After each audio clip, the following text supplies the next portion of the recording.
To be making chicken pot pie the simple way. Now the only thing I have in this right now is 2 chicken breasts.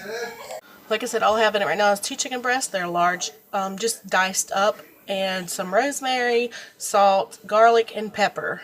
I'm going to turn this on and saute. I'm still just sauteing the meat at this time. I'm going to be working on getting the vegetables prepared.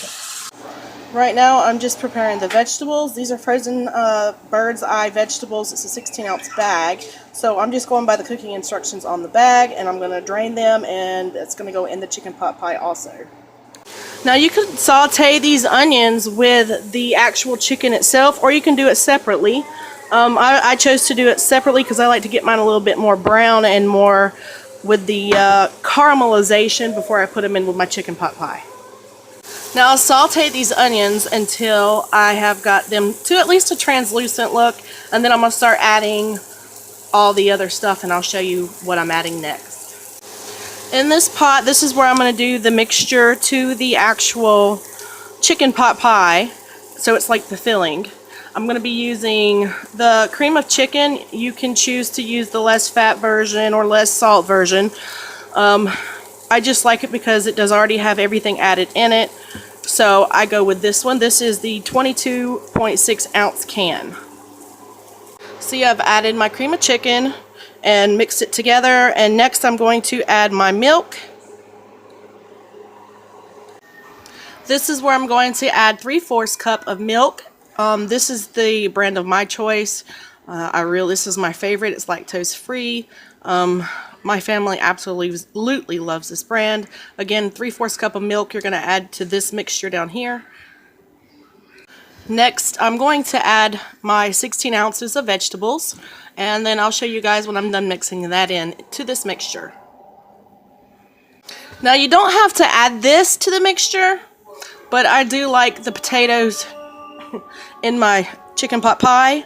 This is the mixture with the cream of chicken, the vegetables, the onions, and the milk at the moment. I'm fixing to go ahead and add the diced new potatoes.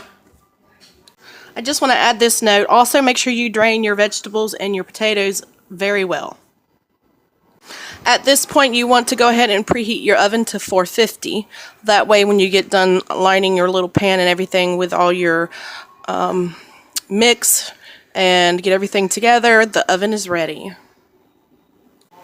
Next, you're going to want to add your sharp cheddar cheese. I put a 1/2 cup in mine.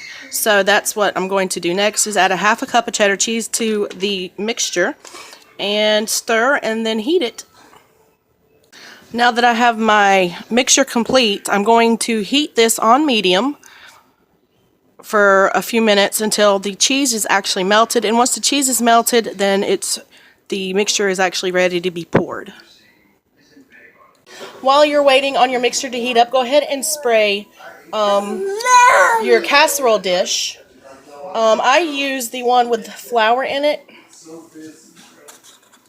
This is the brand I use to line my pans with. Anything that has to do with any kind of dough, it tends to work really well with. And this is what we're going to use for the lining and the top dough. Is the crescent dough sheet. You can find this in your biscuit aisle, I believe, at most stores. I'm going to see how many it takes to use, and I'll let you guys know.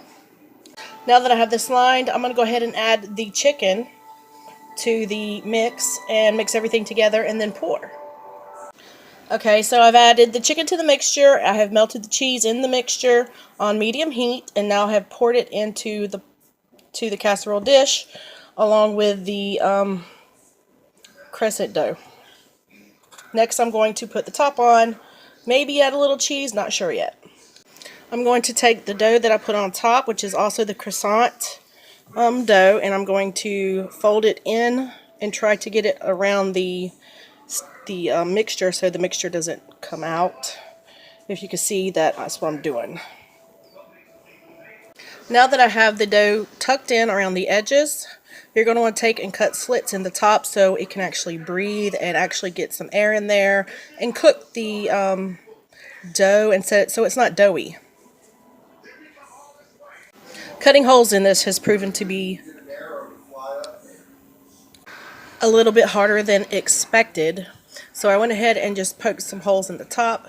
Maybe later on when the crust is a little harder, I'll go in and put some more holes around the side. So what I'm going to do now is take and place this in the oven for 15-20 minutes on 450 degrees. And I'll check it 15-20 minutes and do an update for you guys.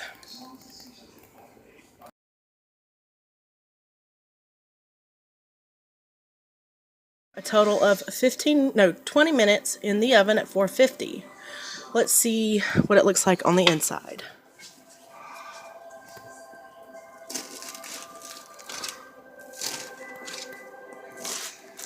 Oh, that's beautiful. Look at that, y'all. That is beautiful.